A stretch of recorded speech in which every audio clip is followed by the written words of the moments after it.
नमस्कार बच्चों, हर हर महादेव। ओके, तो चलिए हम लोग आज लेक्चर 17 पढ़ने वाले हैं, जो कि हम लोग क्लास 12th का सॉल्यूशन चैप्टर पढ़ रहे थे। ओके, उसी का न्यूमेरिकल हल करेंगे। आप यदि पुराने हैं या नए बच्चे देख रहे हैं तो कृपया प्लेलिस्ट में शुरू से लेक्चर्स देखिएगा, ठीक है, ताकि चीजें आसान हो जाए। ओके, तो चलिए देर न करते हुए स्टार्ट करते हैं। और एक हम्बल रिक्वेस्ट करूंगा, यदि आप चैनल पे नए हैं तो प्लीज चैनल को सब्सक्राइब, लाइक और शेयर करके आप हमें सपोर्ट कर सकते हैं। इससे हमें मोटिवेशन मिलता है बच्चों। ओके, तो महादेव का नाम लेकर के शुरू करते हैं। ओके, हर हर महादेव। कमेंट्स में जल्दी बता दीजिए। ओके, चलिए क्वेश्चन नंबर है आपके एनसीईआरटी बुक का, इन टेक्स्ट क्वेश्चन है जो आपका है। क्वेश्चन नंबर 2.5 है। ओके, कह रहा है 20% weight by wait. Weight by wait का क्या मतलब होता है? यानी मास बाई मास, यानी द्रव्यमान से रिलेटेड है ये। जलीय, जलीय माने एक्वस सोल्यूशन, ठीक है, यानी जल भी है, H2O भी। KI का, KI माने पोटेशियम आयोडाइड है, का डेंसिटी दिया हुआ है 1.202 ग्राम प्रति ml या ग्राम ml इनवर्स 1, इसको लिख सकते हैं। हो तो पोटेशियम आयोडाइड का KI विलयन की, जो विलयन बन रहा है KI, उसका मोललता, तीनों चीजें दी गई हैं, देखिएगा ध्यान से। मोललता, मोलैलिटी, मोलरता, मोलैरिटी और मोलंस, मोल फ्रैक्शन निकालने। ओके, क्या आप तैयार हैं? कमेंट से बताओ। साथ में नोटबुक और पेन जरूर रखिएगा। ओके, आई इंग्लिश में भी वही कह रहा है, calculate molarity and mole fraction of KI if the density of 20% mass by mass equals KI is 1.202 gram ml inverse 1। Okay, तो सबसे पहले देखिए, एक विलयन है, ये सॉल्यूशन तैयार किया जा रहा है, ठीक है। इसमें KI भी है और H2O भी है ना, दोनों चीजें हैं आपके सामने। अब KI का जो है, KI और H2O मिल करके कोई सॉल्यूशन बना रहे हैं, तो हमें पूछ रहा है कि आप KI का, यानी 20% KI है ना, जलीय विलयन में, इसका मतलब परसेंटेज है, यानी टोटल विलयन कितना है? 100%, यानी 100 है। ओके, 100% में 20% KI है। ओके, तो सबसे पहले तो हम लिख लेते हैं कंसंट्रेशन कितना दिया हुआ है बच्चों। कंसंट्रेशन जो दिया हुआ है, चूंकि सांद्रता या कंसंट्रेशन कितना दिया हुआ है, देखिए ध्यान से। कंसंट्रेशन जो है दिया गया है 20%। ओके, ठीक है, ये आपके सामने रहा। वेट बाई वेट है। ओके, डेंसिटी भी दिया हुआ है, डेंसिटी दिया हुआ है, ठीक है। डेंसिटी जो है आपका दिया हुआ है 1.202 ग्राम प्रति मिलीलीटर, ठीक है। ओके, अब देखिए, चूंकि mass of KI in 100 gram solution, 100 gram solution कितना दिया हुआ है? जो मास है, 100 ग्राम सोल्यूशन में KI कितना दिया गया है? 20 ग्राम, ठीक है। ओके, 20 ग्राम दे दिया, ये ग्राम में लिख लीजिएगा। ओके, अब देखिए मास ऑफ, यानी जो यहां पे KI क्या है? सॉल्यूट है। ओके, विलेय है, और H2O क्या है? सॉल्वेंट है। ये ध्यान रखिएगा, यानी सॉल्यूट और सॉल्वेंट मिल करके ही तो सॉल्यूशन बनाते हैं, है ना। तो सॉल्यूट यहाँ पे क्या है? KI है, और सॉल्वेंट क्या है? H2O है। तो देखिए mass of KI in 100 gram solution कितना है? 20 ग्राम। ओके, अब यहां से हम मास ऑफ वाटर निकाल लेते हैं, ये तो सॉल्यूट हो जाएगा। मास ऑफ वाटर, ओके, यानी H2O, ठीक है। मास ऑफ वाटर H2O, यानी ये सॉल्वेंट है, मैं यहां पे लिख ले रहा हूं एज अ सॉल्वेंट। कितना हो जाएगा? 100 ग्राम माइनस 20 ग्राम कर लेंगे ना, तो ये कितना आ जाएगा आपका? 80 ग्राम आ जाएगा, ठीक है। यानी इस विलेयर में जो आपका सॉल्वेंट है वो 80 ग्राम हो गया, 20 ग्राम आपका KI है। ओके, यहां तक चीजें क्लियर है, समझ में आ रहा है? ओके, मजे आ रहे हैं ना? ओके, फील करते रहिए, लिख लीजिएगा। अब आगे देखिए, आगे यहाँ पे जब हमें तीनों चीजें निकालनी है, molality, molarity and mole fraction. Okay, तो 80 ग्राम हमने तो निकाल लिया मास ऑफ वाटर का, ठीक है। अब नंबर ऑफ मोल्स निकाल ले रहे हैं, ठीक है। नंबर ऑफ मोल्स निकालेंगे तो हम सबसे पहले क्या होगा, नंबर ऑफ मोल्स निकाल रहे हैं, ओके, यानी मोलर मास निकाल ले रहे हैं सबसे पहले KI का, है ना। तो मोलर मास ऑफ KI क्या करेंगे, मोल्स निकालने के लिए हमें जरूरत पड़ेगी ना, तो number of molar mass of KI निकालेंगे तो पोटेशियम का एटॉमिक मास कितना होता है 39 और आयोडीन का होता है बच्चों 127, है ना 127। तो ये हो जाएंगे आपका 166 आपका ग्राम प्रति मोल, है ना, ग्राम प्रति मोल हो जाएगा, ठीक है। ऐसे ही मोलर मास ऑफ वाटर भी निकाल लेंगे, यानी molar mass of water H2O। तो H2O का कितना होता है 2 गुणे 1 और प्लस ऑक्सीजन 16, यानी ये 18 ग्राम प्रति मोल, ठीक है। यानी दोनों चीजें हमने निकाली है, मोलर मास ऑफ KI, ठीक है, और मोलर मास ऑफ इतना। तो अब मोल निकाल लेंगे, है ना, इसलिए number of moles of KI, है ना। तो KI की मात्रा मास कितना है 20 ग्राम और KI का मोलर मास कितना निकाला आपने 166। तो ये भाग देंगे आप, तो बच्चों ये आएगा आपका 0.12 मोल, ओके। अब देखिए यहाँ पे जब नंबर ऑफ मोल्स निकाल लिए KI का, तो नंबर ऑफ मोल्स ऑफ निकालेंगे वाटर का भी ना, है ना, यानी number of moles of water, water यानी H2O, ठीक है।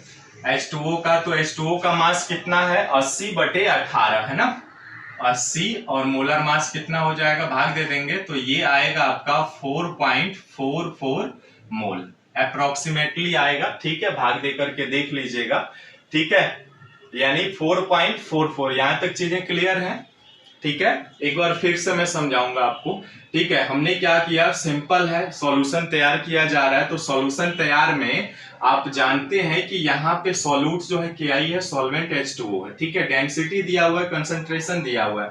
तो हमने सिंपल क्या किया, mass of KI in 100 gram solution 20 ग्राम, उसके बाद मास ऑफ वाटर यानी सॉल्वेंट एज 80 ग्राम हो जाएगा, 100 में से माइनस कर लेंगे। मोलर मास ऑफ KI निकाल लिया हमने, क्योंकि हम जानते हैं पोटेशियम का 39 होता है और आयोडीन का 127, ऐड करेंगे तो 166 ग्राम प्रति मोल आ जाएगा, ठीक है।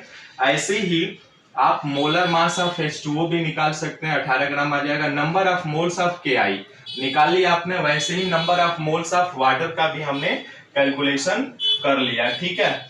अब क्या करेंगे, टोटल नंबर ऑफ मोल्स निकाल लेंगे, है ना, total number of moles, total number of moles कितना हो जाएगा, इन दोनों को जोड़ लेंगे ना, तो 0.12 प्लस 4.44, ठीक है।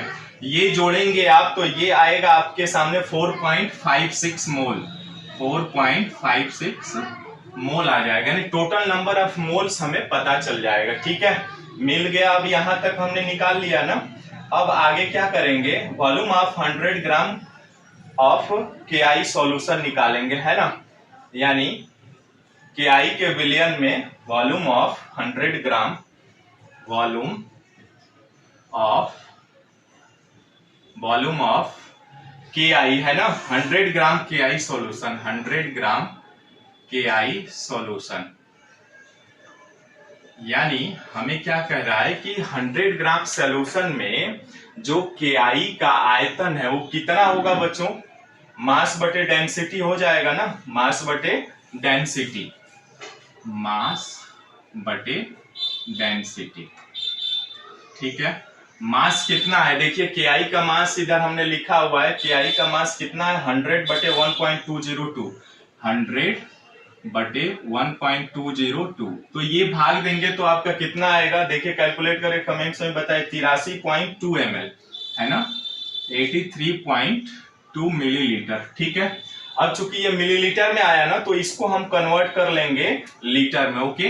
तो लीटर में क्या करेंगे, 83.2 गुणे 10⁻³ लीटर, ठीक है, कन्वर्ट कर लिया हमने, यानी 100 ग्राम में KI सॉल्यूशन का जो आयतन होगा वो हम चूंकि जानते हैं डेंसिटी बराबर होता है ना द्रव्यमान बटे आयतन। इसको कहां से लाया मैंने, आप जानते हैं, देख लीजिए यहाँ पे, यहीं पे लिख दे रहा हूं यहाँ पे, ठीक है। देखिएगा डेंसिटी बराबर होता है आपका द्रव्यमान बटे आयतन होता है ना। तो यहां से जब हम आप आयतन निकालेंगे तो त्रियक देखिए गुणा करा लीजिए, तो VD is equal to M या V is equal to M by D, ठीक है। यही फार्मूला हमने यूज किया हुआ है, ठीक है। आप जानते भी हैं कि घनत्व तो बराबर होता है द्रव्यमान बटे आयतन, तो यहाँ से आयतन बराबर हो जाएगा मास बटे घनत्व, ठीक है। यहाँ तक तो आप जानते भी हैं, तो डायरेक्ट हमने रह करके कैलकुलेट कर लिया, ठीक है। अब इसके बाद हमें क्या चाहिए, मोलैलिटी। अब फार्मूला रख करके निकाल सकते हैं आसानी से, है ना। मोलैलिटी, मोलैलिटी का फार्मूला बताइए, है ना। मोलैलिटी चलिए निकालते हैं। इसलिए मोलैलिटी, मोलैलिटी निकालेंगे तो क्या होगा, देखिए विलेय की मात्रा है ना विलयन में, ठीक है। यानी number of moles of solute, number of moles of solute, यानी विलेय की जो मोलों की संख्या बटे विलायक का आयतन, है ना। विलायक कितना है आपका, solvent, mass of solvent in kg, है ना। Mass of solvent in kg, ठीक है। अब देखिए कितना है mass, number of mass of solute molality निकालेंगे ऑफ KI का, तो ये 0.12 बटे 80 गुणे 10⁻³ है ना। 0.12 बटे ये कितना निकाला आपने, 83.2 गुणे 10⁻³। अब ये भाग देंगे ना तो ये आएगा आपके पास 1.5 मोल प्रति, है ना। 1.5 मोलल आएगा, ठीक है। मोलल लिख लीजिएगा, ठीक है। 1.5 मोलर, ठीक है। या मोल प्रति केजी भी कह सकते हैं, इसी को आप कह सकते हैं मोल प्रति केजी, ठीक है। मोलल भी लिखते हैं हम। अब मोलैरिटी, ठीक है। मोलैरिटी, मोलैरिटी बराबर बताइए फार्मूला क्या होता है, number of moles of solute, number of moles of solute, okay, बटे क्या हो जाएगा आपका, आपका volume of solution in litre, है ना। Mass of volume of solution, okay, एक मिनट जस्ट, ओके। यहां पे आपका आयतन आ जाएगा, ठीक है। यानी volume of solution, volume of solution in litre, ठीक है। अब देखिए क्या क्या चीजें इधर दी गई हैं हमें। Number of moles of solute कितना है 0.12 और लीटर हमें पता ही है, ठीक है। तो 0.12 बटे 83.2 गुणे 10⁻³ ये आप भाग देंगे 83.10⁻, 0.12 नहीं होगा बच्चों, ठीक है। यानी ये आपका वही आएगा 1.44 M मोलैरिटी आ जाएगी, ठीक है। अब इसके बाद मोल फ्रैक्शन, है ना। तो मोल फ्रैक्शन आप निकालेंगे, मोल फ्रैक्शन निकालेंगे आप, तो विलेय की मात्रा कितना है 1 मिनट, ये आ जाएगा 0.12 और टोटल मोल्स कहां पर निकाला है आपने, टोटल नंबर ऑफ मोल्स इतना है 4.56। इसको भाग देंगे तो ये आएगा आपका 0.0263, ओके। तो इस तरह से ये तीनों चीजें आपने कैलकुलेट कर लिया, ठीक है, ओके। अब आइए एक बार और समझ लेते हैं, ठीक है। आसानी बहुत आसान है, आपको फार्मूला थोड़ा सा यदि पता है तो सारी चीजें आप आसानी से कर सकते हैं। एक बार क्लियर दिख रहा है ना सबको, मैं देख ले रहा हूं, ठीक है। चलिए ये आसान है, ठीक है। मिलते हैं फिर नेक्स्ट वीडियो में।